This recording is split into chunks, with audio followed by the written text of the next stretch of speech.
We are back now on the GSMC Chip Shot Football Podcast to get into our usual weekly game picks that we do each and every week, right? Heading towards the weekend. On Thursdays and Fridays, we usually do the game picks, going through each matchup, talking about it, giving my reasons why I'm picking one or the other. And this week, obviously, no different. There's a lot of interesting matchups as well, a couple tricky ones that I kind of got stumped on picking them. So I'll show you guys what I mean by that, right? Looking at the first six games here, we did the Packers and the Lions yesterday, so that's why I don't have them on here. But starting off with the left side, as always, the top left-hand corner, the Dolphins are playing the Buffalo Bills once again, right? A matchup where potentially going back to their first game, maybe based on how it ended, right? We weren't expecting Tua to probably play in their comeback game, their rematch game for the second time around. But unfortunately, we were wrong about that. Tua was able to come back onto the field. Through all the speculations, the doubts, the worries by some, he was back out there, and he looked pretty good. He looked pretty good for coming back, and everybody having all these worries about him. He was very adamant about coming back, and the offense was clicking right away for the Dolphins in their last game. They scored the most amount of points in their last game with Tua back.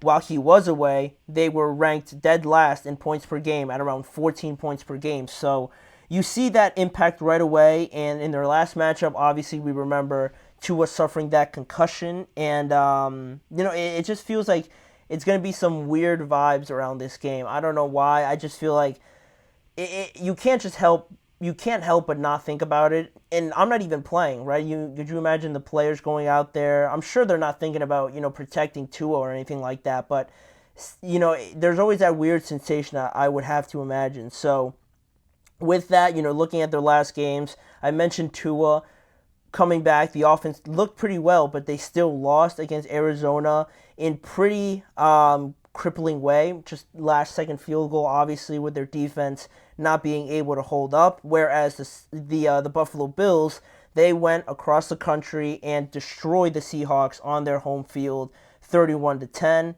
And since their last matchup, the Bills only got better by adding Amari Cooper. So with that included into this equation now, the Miami Dolphins look better with Tua back in there. Their defense is in the upper third in terms of rankings and statistics, but even still, I'm gonna go with the Bills because I don't know what I'm getting with this Dolphins team.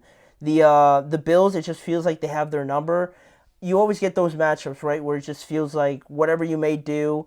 Just recently, from my experience, like the Patriots and the Steelers, while Tom Brady was there, it just felt like there was always something that the Patriots were just gonna win. It was something about that matchup with Bill, Tom, and everything like that. Other than them being great, right? But even when you thought one team had their best chance to win, there was always something, right, that popped up. So that's the sense of feeling with the Dolphins and the Bills. The Bills have won their last 5 games, so this time being in Buffalo, I think it'll resemble their first matchup, and I think the Bills will handle this one pretty easily. Then moving just down one row here, we got the Denver Broncos against the Baltimore Ravens. Oddly enough, both of these teams have the exact same record. 5-3 for the Broncos, 5-3 for the Ravens. You probably would have never guessed that, obviously, with Russell leaving, them drafting a rookie. A lot of doubt around the Broncos so far, and look at them now, right? Same record as one of the best teams in the NFL. But of course, the schedules have been very different. The Broncos will play the Chiefs, but the Ravens have played the Chiefs, the Bengals. They've played the Cowboys. I'm trying to think of any other tough matchups. They had a great game with the Bengals, but that's also divisional. But even still, just talking more about the Broncos, right, and their opponents, right, they've played some pretty good ones. The Steelers, the Seahawks, and the Chargers, all not bad teams. But, the Broncos lost to all three of those teams, right? Those are all three of their losses. So while they've played some decent teams, they've lost to all of them. So, there's a little bit of give and take there. Their biggest win, the most impressive one, was against Tampa Bay, down in Tampa, where they beat them 26-7. So, this Broncos team has something to them, right? They're not just benefiting off of a easy schedule. They are able to win by good merit of their own. Their defense is playing very well. It complements their offense, which might not be 100% complete yet, right? Because they're just starting this thing with Bo Nix. And, Josh Reynolds, unfortunately, had that off the field issue where he was involved in a shooting. So he's not going to be able to play. But even still, they've been able to just chug along and play pretty decently. Again, they're playing pretty well, complimentary football. Bo Nix looks like he's improving each and every time he's out there. So I've heard some people call this sort of a upset alert, trap game sort of scenario for the Ravens, especially with the Ravens, the way that they looked last week against the Browns, losing to a struggling, very depleted Browns team. No Amari Cooper, Jameis Winston going back in there, and still this Ravens defense could not stand up to the challenge. And I specify their defense because they are bottom 3 right now in terms of defending the pass. Defending the pass has not been by any means their strong suit. And they are able to generate some pressure, but I don't know what it is about their secondary, the concepts that they run, or the personnel. It hasn't looked the same as years past. So obviously still something they have to work with. This will be the first game, presumably, for Deontay Johnson since making that trade. So that'll be exciting. And I do acknowledge the Broncos as a good team. I think they are a better than just okay team. They're not like the Giants or the Raiders, right, that I'm just looking at here.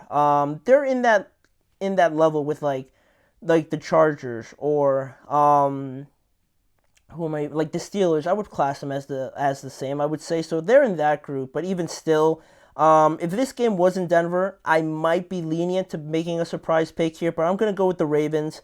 I think they bounce back. They are true contenders, and true contenders wouldn't lose the game like this. For as good as their defense is, I think they should have enough with the addition of Deontay Johnson to just pull out the win here against the rookie quarterback as well.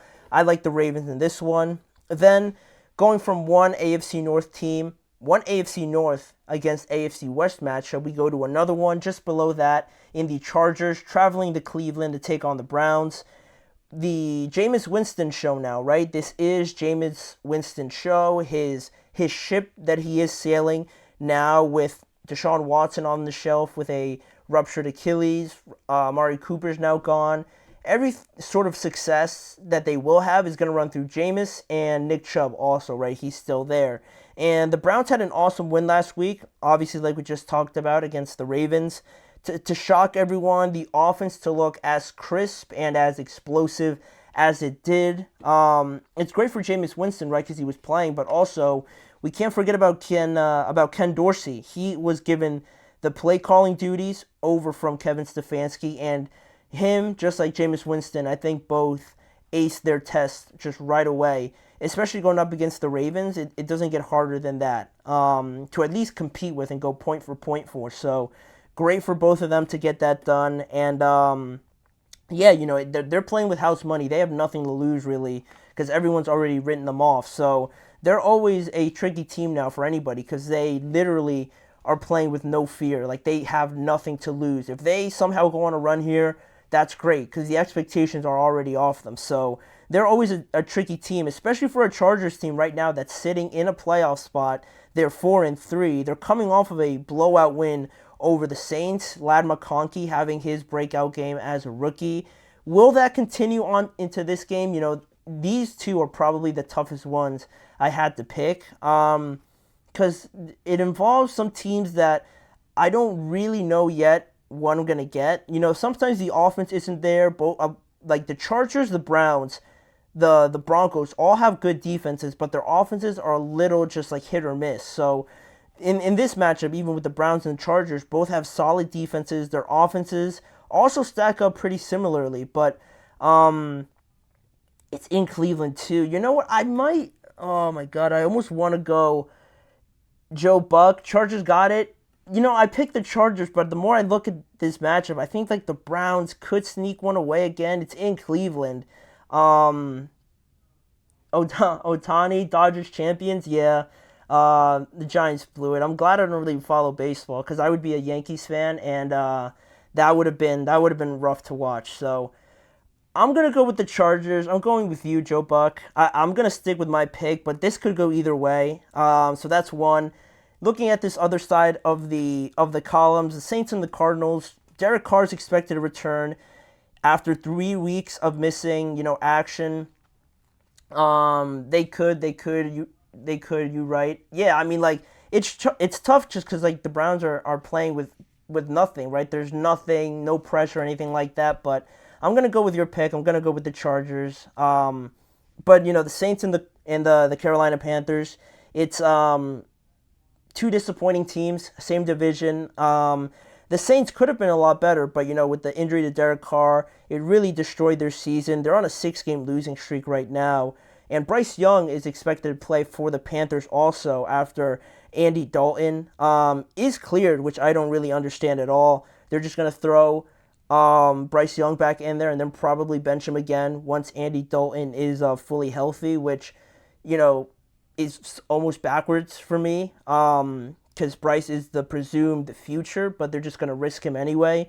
So with that, I'm going to take the Saints. I think Derek Carr being in there should settle more things down for them, and they'll end their 6-game losing streak definitely against the Panthers with Derek Carr back. And also this matchup, a little tricky as well with the Raiders and the Bengals. Joe Burrow said this is a must-win game, so it's in Cincinnati. The Raiders played a pretty surprisingly close game with the Chiefs, though, last week. I didn't expect that at all.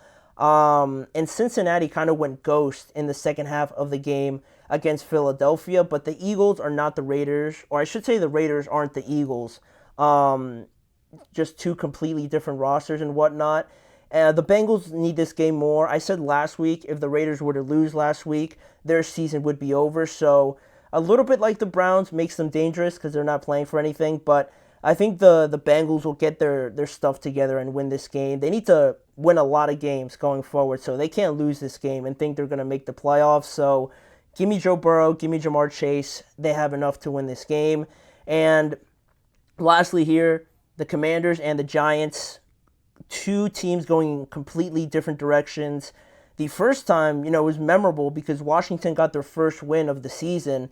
Also the first win for Jaden Daniels in a game where they didn't score a single touchdown, and instead they kicked 7 field goals. And, Malik Neighbors had a crazy game that week, but he had one bad drop that ended up being costly. The Commanders won by 3 points, and now the Commanders are rolling, right? They're one of the hottest teams. They're America's team, it feels like, right? Like, everybody wants to see the Commanders win. They love seeing the Commanders be good again after, I don't even remember how long it was since they were good.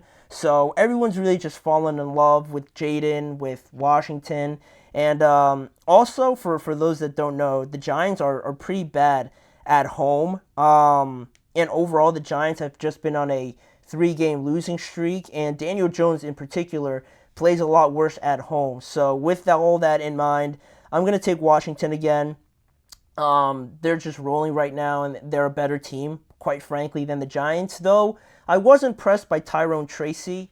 I'll give him a shout out just because he did impress me last week against the Steelers, but it's an easy one. The Commanders are just better, so I'm going to go with the Commanders. There's not going to be any surprises there. So those are all the games just in this first half. I'll bring the second half to you guys tomorrow, and we'll conclude that in tomorrow's show, obviously. But for right now, we're going to take a break, and when we return, we're going to talk about the Pittsburgh Steelers, because reportedly they've identified 3 targets that they're really interested in trading for with the deadline coming up next Tuesday. We're going to talk about who they are, which one would I prefer, and just what are the chances the Steelers end up getting one of them. So we'll be right back after this short break. Looking for your